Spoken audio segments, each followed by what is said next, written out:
बच्चों, आज मैं आपको विद्युत रसायन चैप्टर की इकाई 3 का वीडियो 4 दे रहा हूं, जिसमें आप बताऊंगा विद्युत रासायनिक सेल की क्रियाविधि। बच्चों, हमने पहले वीडियो में बताया था कि सेल दो प्रकार के होते हैं। एक होता है विद्युत रासायनिक सेल, दूसरा होता है विद्युत भट्टी सेल। तो विद्युत रासायनिक सेल की जो डायग्राम के बोर्ड बना हुआ है, इसमें दो इलेक्ट्रोड होते हैं, एनोड कैथोड।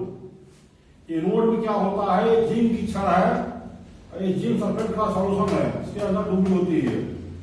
यहाँ कॉपर सल्फेट के सॉल्यूशन में कॉपर की रॉड डूबी होती है। ये दोनों एक वायर जुड़े होते हैं और जिनका का गैल्वेनोमीटर, जो हमको करंट दिशा बताएगा कि करंट किस दिशा में जा रही है। दूसरा ये है आपका लवण सेतु, सॉल्ट ब्रिज। बच्चों, जब हम सेल को जब की दबाते हैं, स्विच को ऑन करते हैं, तो करंट जो है ये कैथोड से एनोड की तरफ बहती है। जब कुछ देर सेल काम करता है तो ये पाया गया कि जो जिंक सल्फेट का विलयन होता है गाढ़ा हो जाता है, मतलब इसका सांद्रण घट जाता है, बढ़ जाता है, और ये जिंक की जो छड़ है ये पतली हो जाती है। कॉपर सल्फेट का विलयन जो नीले रंग का होता है उसका रंग हल्का हो जाता है और ये कॉपर की छड़ मोटी हो जाती है। तो सवाल ये है कि ये जिंक की छड़ पतली क्यों हुई और कॉपर की रॉड मोटी क्यों हुई। बच्चों, ये एनोड पर होता है ऑक्सीकरण। जिंक जो मेटल हमारा है वो जिंक आयन में कन्वर्ट होता है और दो इलेक्ट्रॉन निकालता है। तो जिंक जो है जिंक आयन के रूप में सॉल्यूशन में आएगा, इसके कारण सॉल्यूशन के अंदर जिंक आयन की संख्या बढ़ जाएगी। जो संख्या बढ़ जाएगी इसका सांद्रण बढ़ जाएगा। कॉपर सल्फेट सॉल्यूशन में इस इलेक्ट्रोड पर कॉपर आयन धनायन होते हैं, ये जाते हैं रॉड पर, और रॉड पर जाके ये दो इलेक्ट्रॉन जहां जाते हैं ग्रहण कर लेते हैं। ग्रहण करने का ये आयन धातु बदल जाते हैं और ये धातु के रूप में इस रॉड के ऊपर जमा होते रहते हैं। इसके कारण कॉपर की रॉड मोटी हो जाती है और जिंक की रॉड पतली हो जाती है। इस विलयन कारण गाढ़ी इसका सांद्रण बढ़ जाता है, इसका सांद्रण घट जाता है, इसका रंग हल्का हो जाएगा, ये गाढ़ा हो जाता है। अब एक क्वेश्चन ये उठता है कि एनोड जो हमारा नेगेटिव क्यों होता है, एनोड हमारा नेगेटिव क्यों होता है। विद्युत रासायनिक सेल में एनोड नेगेटिव क्यों होता है, कैथोड पॉजिटिव क्यों होता है। Cathode for cations, cations cathode, anion anode. तो ये नेगेटिव हुआ एनायंस एनोड हमारा और कैथोड हमारा पॉजिटिव हुआ।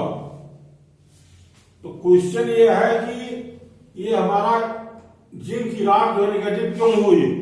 बच्चों, आप देख रहे हैं कि जिंक का जो ये मेटल है ये जिंक आयन में कन्वर्ट हो रहा है। जिंक आयन में कन्वर्ट होगा तो जिंक की मात्रा घटेगी, जिसके कारण ये पतला जाता है।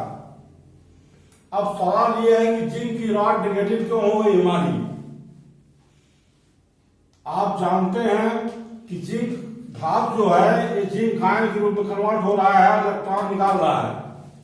तो बच्चों, होता क्या है कि जब ये जिंक आयन में कन्वर्ट होगा तो इलेक्ट्रॉन निकलेंगे। ये इलेक्ट्रॉन यहाँ छूट जाते हैं इसके और जिंक आयन सॉल्यूशन में आते हैं, जिससे क्योंकि ये इलेक्ट्रॉन यहाँ पर छूट गए, ये इलेक्ट्रॉन इस रॉड को नेगेटिव बना देते हैं। तो नेगेटिव बनाएंगे तो ये नेगेटिव होगा एनोड का। यहां पर कॉपर आयन, यहां विलयन से कॉपर आयन धनायन जो होते हैं ये जाता है रॉड पर। जो रॉड पर जाएगा तो रॉड जो है रॉड पर धनायन होगा तो रॉड धनायन हो जाएगी। इसलिए कॉपर रॉड या कैथोड जो होता है इसका ये धनात्मक होता है, एनोड ऋणात्मक होता है।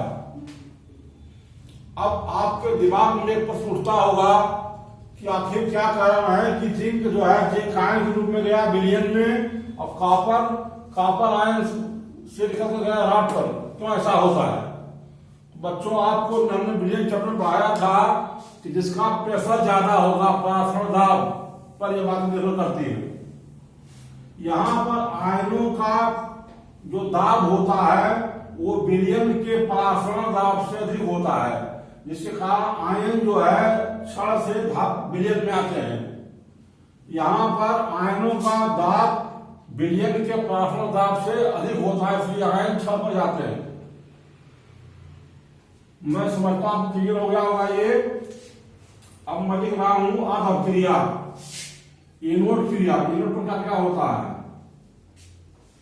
एनोड पर जिंक धातु जो है ये इलेक्ट्रॉन्स को निकालती है और जिंक आयन के रूप में कन्वर्ट होगा, +2 electron. Yes for solid, solid metal solid होगा आपका, इसलिए दिखाया यस से ठोस है। ये एक्वस हुआ, ये विलयन में गया तो विलयन अवस्था में होगा, जो था जलीय, जिंक आयन एक्वस जलीय हुआ। ये आप जानते हैं कि जब इलेक्ट्रॉन निकलते हैं तो होती है ऑक्सीकरण क्रिया होती है। ये क्रिया हुई ऑक्सीडेशन की, ऑक्सीडेशन हुआ है। और यहां पर कॉपर आयन जाते हैं वाट पर और इलेक्ट्रॉन ग्रहण करेंगे, निकलते हैं कॉपर धातु में। आप देख रहे हैं इलेक्ट्रॉन ग्रहण हो रहा है, इलेक्ट्रॉन निकल रहा है। ये क्रिया रिडक्शन की, अपचयन की हुई।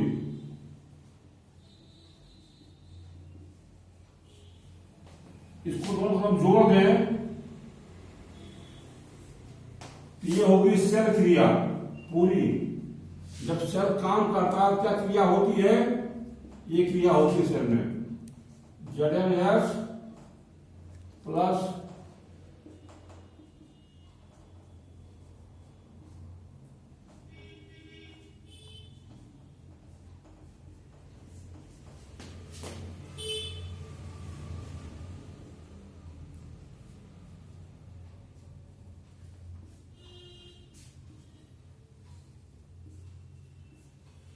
ये जब सेल काम करेगा तो ये रिएक्शन होता है, यही सेल क्रिया। तो आपने देखा एनोड पर क्या हुआ? ऑक्सीकरण हुआ और कैथोड पर हुआ अपचयन। इसको हम लिखते हैं सेल के रूप में, तो लिखते हैं Zn oblique Zn2 positive aqueous. ये दो लाइन होगी समांतर, इसको कहते हैं लवण सेतु का चिन्ह है।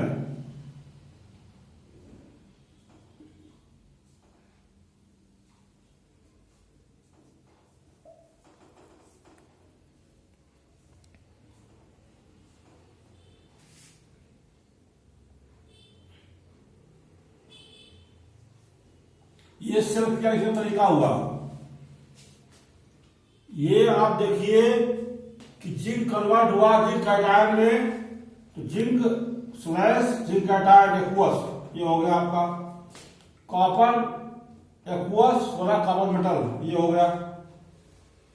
ये सेल का लेफ्ट साइड हुआ, ये सेल का राइट साइड हुआ। लिख दिया L R। ये आपका लेफ्ट साइड का एनोड हुआ, हमने एनोड लिख दिया। राइट कैथोड हुआ,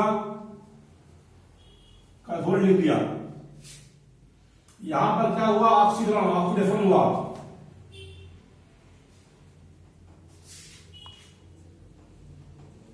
यहां हुआ रिडक्शन।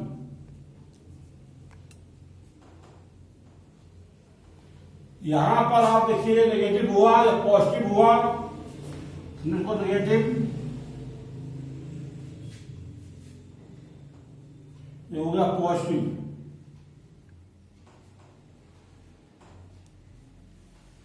बच्चों ये जो सेल है, आप इसको जो है जब प्रैक्टिकल एग्जाम आपके होते हैं, आप इसका चार्ट बनाते हैं, वहां वाइवा होता है आपसे। जब वाइवा होता है तो यहाँ पर पूछता है कि कौन कैथोड है कौन एनोड है, किस पर ऑक्सीकरण किस पर अपचयन हुआ, तो आप कंफ्यूज कर जाते हैं कि कौन पर कौन एनोड होगा कैथोड हुआ। एक चीज। दूसरा, बोर्ड एग्जाम में ऑब्जेक्टिव क्वेश्चन आते हैं, वहां पूछ लेता है कि विद्युत रासायनिक सेल में एनोड होता है चार विकल्प दे देंगे, नेगेटिव, पॉजिटिव, कोई सही नहीं, कोई सही नहीं। तो अगर आप हमारे इस कॉन्सेप्ट को याद रखेंगे तो आप कभी भी कंफ्यूजन पैदा नहीं होगा। बच्चों देखो, ये आपका लेफ्ट साइड हुआ या राइट हुआ, ये परिपाटी है कि एनोड हमेशा लेफ्ट में होगा और कैथोड हमेशा राइट में होगा। तो आप देखिए में लिखा है, इस सेल का रिएक्शन हुआ, ये आपका एनोड है, कैथोड है, ये एल हुआ या लेफ्ट हुआ या राइट हुआ। अंग्रेजी वर्णमाला में पहले एल आता है फिर आर आता है, तो लेफ्ट पहले आया, राइट बाद में आया। अब एनोड कौन होगा, कैथोड कौन होगा, तो डिसाइड करेंगे। तो एनोड में ए आया, कैथोड में सी आया। वर्णमाला क्रम में ए पहले आता है, सी बाद में आता है। तो एनोड कैथोड क्लियर हो गया, कोई कंफ्यूजन नहीं आपको होगा। अब किस पर ऑक्सीकरण होगा, ऑक्सीडेशन का, किस पर रिडक्शन होगा। ऑक्सीडेशन रिडक्शन ओ पहले आता है, आर बाद में आता है। तो यह पहले आया, आर बाद में आया, वो पहले आता है तो वो कहाँ आएगा, एल साइड में आएगा और आर साइड में आ जाएगा। अब कौन नेगेटिव होगा, कौन पॉजिटिव होगा, तो एन पहले आता है, पी बाद में आता है। तो इसका मतलब एनोड नेगेटिव होगा और कैथोड पॉजिटिव होगा। ये क्वेश्चन जो बनाते हैं कि बाहर के परिपथ में इलेक्ट्रॉन एनोड से कैथोड तरफ क्यों जाते हैं, तो उसका आंसर ये हुआ कि एनोड नेगेटिव होता है, यहाँ इलेक्ट्रॉन इकट्ठा होते हैं, और ये पॉजिटिव होता है, तो इलेक्ट्रॉन नेगेटिव इलेक्ट्रोड से पॉजिटिव इलेक्ट्रोड तरफ जाते हैं, इसलिए इलेक्ट्रॉन एनोड से कैथोड को जाते हैं। और धारा कैथोड से एनोड की तरफ बाहर में बहती है, अंदर की तरफ कहाँ बहेगी, अंदर की तरफ बहती है ये एनोड से कैथोड की तरफ, क्योंकि अंदर बहता है आयन और बाहर बहता है इलेक्ट्रॉन। अंदर क्या फ्लो करते हैं, आयन, सेल के अंदर आयन फ्लो करते हैं इधर से, और यहां फ्लो करते हैं इलेक्ट्रॉन। तो वाह परिपथ में इलेक्ट्रॉन बहते हैं और साल्ट ब्रिज से होकर जाता है क्या, आयन जाते हैं। एक क्वेश्चन पूछते हैं, इस साल्ट ब्रिज जो हमारा है इसके अंदर भरा होता है पोटेशियम सल्फेट का जेल, और जेल जो होता है ना तो ठोस होता है ना तो द्रव होता है, उससे भी ठोस होता है, आधा ठोस आधा द्रव। वो इससे कांटेक्ट में होता है। एक क्वेश्चन आपसे पूछा जाता है वहां पर कि जब जिंक आयन सॉल्यूशन में आते हैं तो सॉल्यूशन पॉजिटिव होगा, तो इलेक्ट्रॉन खींच जाएंगे अंदर रॉड से। तो उसका उत्तर ये है कि लवण क्षेत्र का काम है, ये विलयन को उदासीन करता है। जब यहाँ जिंक आयन आएंगे तो पोटेशियम सल्फेट सल्फेट आयन यहाँ आएंगे, ये सल्फेट आयन जिंक आयन से मिल जाएंगे, जिंक सल्फेट बना देंगे, जिससे विद्युत ये हमारा विलयन विद्युत रूप से उदासीन बना रहेगा। यहाँ पर सल्फेट आयन बचेंगे, कॉपर आयन यहाँ चले गए, तो यहाँ से पोटेशियम आयन आकर यहाँ जुड़ जाएंगे सल्फेट आयन से, पोटेशियम सल्फेट बना देंगे। ये इस प्रकार विलयन की विद्युत उदासीनता बनी रहती है। तो लवण क्षेत्र का क्या कार्य हुआ, लवण क्षेत्र का कार्य हुआ कि ये विलयन की विद्युत उदासीनता को बनाए रखता है।